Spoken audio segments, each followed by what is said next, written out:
দেখি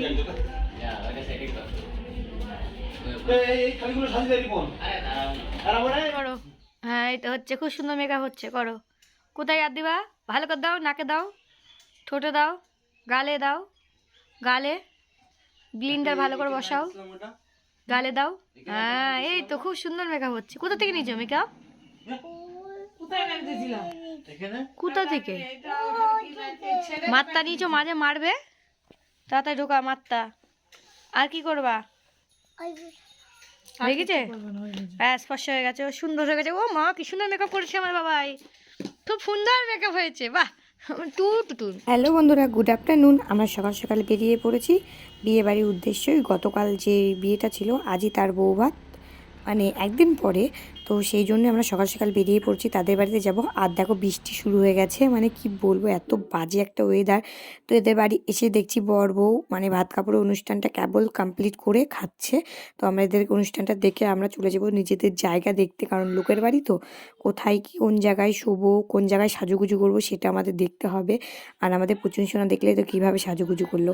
তো দেখো কি সুন্দর করে সাজিয়েছে, এখানে বউ বসবে বলে বউর জায়গাটা খুবই সুন্দর করে সাজিয়েছে। আর প্যান্ডেলটা খুবই সুন্দর হয়েছে। তো আমরা অপেক্ষা করছি, কেন বলো তো, এখন অনেকটাই সন্ধ্যা হয়ে গেছে। আমরা একমাত্র অপেক্ষা করছি ফুচকা খাওয়ার জন্য। মানে ফুচকাটা তৈরি হলেই খেয়ে দিয়ে আমরা চলে যাব রেডি হতে। আর আমার গলা শুনে বুঝতে পারছো আমার গলা বসে গেছে। প্রচণ্ড ঠান্ডা লাগলে আমার গলা বসে যায়, মানে খুব কষ্ট হয় শীতে কথা বলতে। তবে ভিডিওটা এডিটিং করতে গিয়েও পরিষ্কার বেরোচ্ছে না কথাগুলো। তো দেখো আমরা এখনও কিন্তু রেডি হতে যাইনি। তো এখানে এসে দেখছি বউ পুরো রেডি হয়ে গেছে, বউকে সবাই গিফট দিচ্ছে। তো এরপরে যাব দেখি ফুচকাটা তৈরি হয়েছে কিনা, তো ফুচকার লাইনে দেখতে যাব। তো এসে দেখছি এখনও ফুচকা রেডি হয়নি। তো এখনও আমরা দাঁড়িয়ে আছি কখন ফুচকা রেডি হবে, তখন খাবো, খেয়ে তারপর রেডি হতে যাব। এদিকে সন্ধ্যা হয়ে যাচ্ছে, সবাই রেডি হয়ে গেছে, আমরা এখনও রেডি হতে পারিনি, এই দুঃখ তো আছেই। আর এদিকে ফুচকা এখনও তৈরি হয়নি। দেখো কত ভিড়, বাঙালি বস, আমরা বাঙালি, ফুচকার লাইনে লাইন দিলে হয়, আগেই খেতে হবে ফুচকা। তো দেখো আমরা রেডি হয়ে চলে এসেছি। আজকের লুকটা ছিল এই রকম, একদম সিম্পলি সাদা, একদম সাদা পুরো লুকটা, মানে কোনো মেকআপ নেই, একদম সিম্পলি ছিল। কেমন লাগছে অবশ্যই কমেন্ট করে জানাবে। আর বিয়েবাড়িতে কী বলতো, একটু না সাজলে হয় না, একটা হেভি মেকআপ না করলে ভালো লাগে না। তো মেকআপটা খুব একটা আমার আসে না, আমি করিও না, আমার ভালোও লাগে না। এই দেখো আমার দিদিও সেজেছে, আমরাও সেজেছি। আর এখানে সেলফি স্টিক করেছে, মানে সেলফি স্ট্যান্ড করেছে, ওখানে দাঁড়িয়ে দাঁড়িয়ে সবাই সেলফি তুলছে। আর এই দেখো বর বউ সব ছবি তোলায় ব্যস্ত। আমরা ছবি তোলা এখানে কোনো চান্সই পাইনি, মানে বিয়ে বাড়িতে গেলে না কোনো চান্স পাওয়া যায় না। আর ওই হলুদ কালারের শাড়ি পরা ওই মেয়েটা দেখছো, ওদের বাড়িতেই আমরা রেডি হয়েছি, ওটা ওদেরই একটা মামার মেয়ে। তো ওরাও ছবি তোলার জন্য দাঁড়িয়ে আছে। কবে আসবে এই দিন আমার জীবনে কে জানে বাবা, অনেক আশায় বসে আছি, খাটটা এইভাবে কবে সাজানো হবে কে জানে। আর আমরা ঘরে এসে ছবি তুলতে এসেই দেখছি সবাই মিষ্টির প্যাকেট মানে টিফিন তৈরি করছিল। তো আমরা বললাম ঠিক আছে ডিস্টার্ব করবো না, একটু সাজুগুজু করে নিই, মানে ছবি টবি তুলে নিই, তারপর বাইরে চলে যাব। তো আমার ছবিগুলো তুলে দিচ্ছিল আমার বিয়ার মশাই, মানে বিয়ার মশাই। কথাগুলো বেরোচ্ছে না, খুব কষ্ট করে কথা বের করতে হচ্ছে।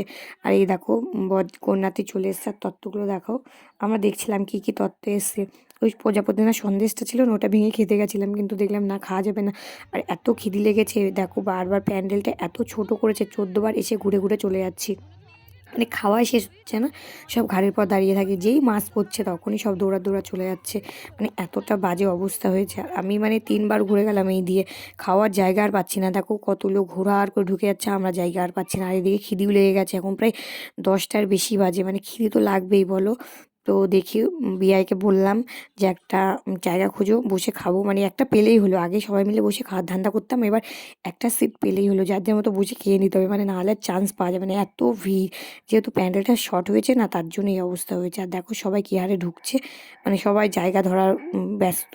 তো অনেক কষ্ট করে বেআই মশাই আমার জন্য একটা জায়গা এনে দিল। এই দেখো এখানে আমি একা বসেছি, আর দিদিরা ওইদিকে বসেছে, উনি মানে ওনারা এখনও বসতে পারেনি, বললাম পরেরটায় বসো, আমরা এখানে বসে আগে খেয়ে নিই। দেখো ওই পাশে দিদির যা বসেছে, মানে এক এক জায়গায় একজনা বসেছি। তো আজকের মেনু কী আছে অবশ্যই তোমাদেরকে জানাবো। তো চলো পুরো ভিডিওটা দেখতে থাকো, আর ভিডিওটা কেমন লাগলো অবশ্যই কমেন্ট করে জানাবে। আর ভালো লাগছে না বেশি ভিডিও বানাতে, মানে মনটা চাইছে না, বিরক্ত লাগছে। তো খাওয়া দাওয়া করে সোজা বাড়ি চলে যাব, আর করতে পারবো কিনা জানি না। দেখো গলদার চিংড়ি একদম ভালো লাগেনি। তো চলো আজকের মতো টাটা, বাই বাই।